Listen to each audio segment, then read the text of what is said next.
Let me show you how I use split shot on my float rig. So you can use lures, you can use flies, you can use live bait, or a combination of the two, doesn't matter.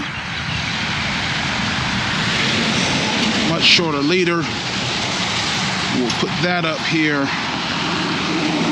And we'll just tie an improved clincher. It's plenty good enough. 1, 2, 3, 4, 5.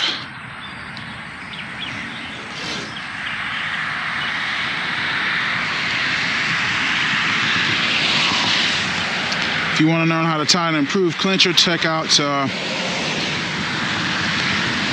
Animated Knots. They do it better than anybody. So I couldn't do it as well as they did if I wanted to. So clip off the tag end. Come on.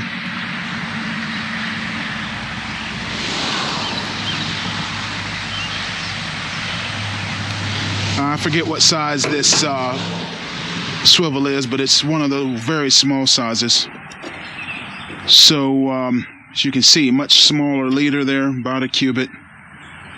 And then above it, you have the main line. Right? It's time to get ready to do some float fishing now. So we're going to take some of these old split shots. I forget what size, but we're going to put a very simple shotting pattern. Literally right above. With this split shot above it, you don't really need this second bead and stopper. You don't, not really. You just don't need it. But I generally put it on there because I find it works best for me.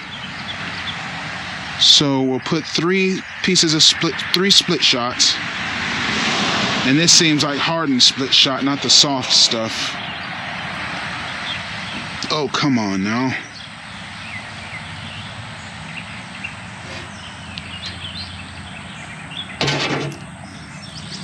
Yeah.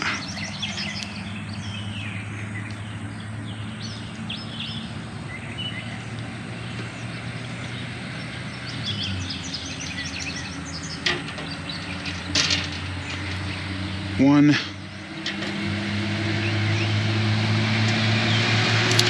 2. Oh, come on, really? 2.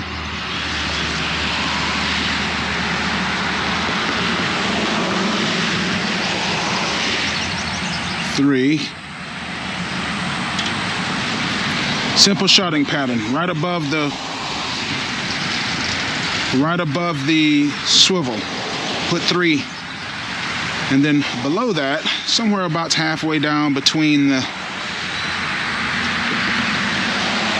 we're going to put one more. There's all kinds of shotting patterns, but this is what I use for a slip float, and it works marvelously, quite frankly.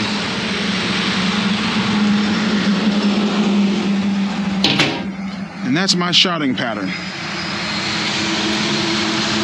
Stop, knot, bead, which is really all you need on the upper end. I put another one here on the lower end just to really get more precise as to the range I want this to have.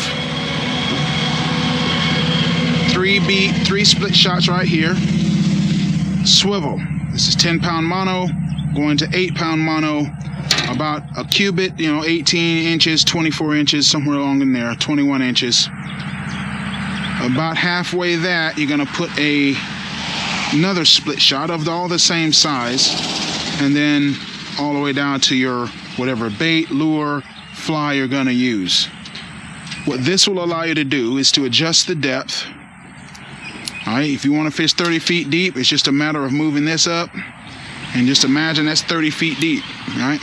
And then when you reel back up, it'll go all the way down to there, and because if I didn't have the bead, it's likely it would just travel straight through here. So the split shot and the swivel would travel through the eye of the float. So that's why I use 2 beads now. I've gone to that. Okay, and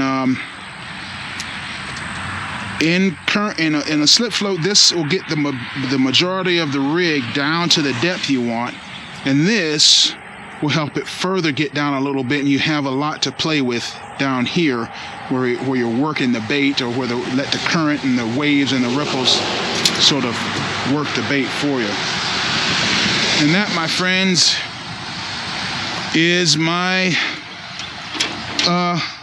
rig that I use for float fishing. Pay attention for when I go back out. We'll be back out in the river once the weather passes.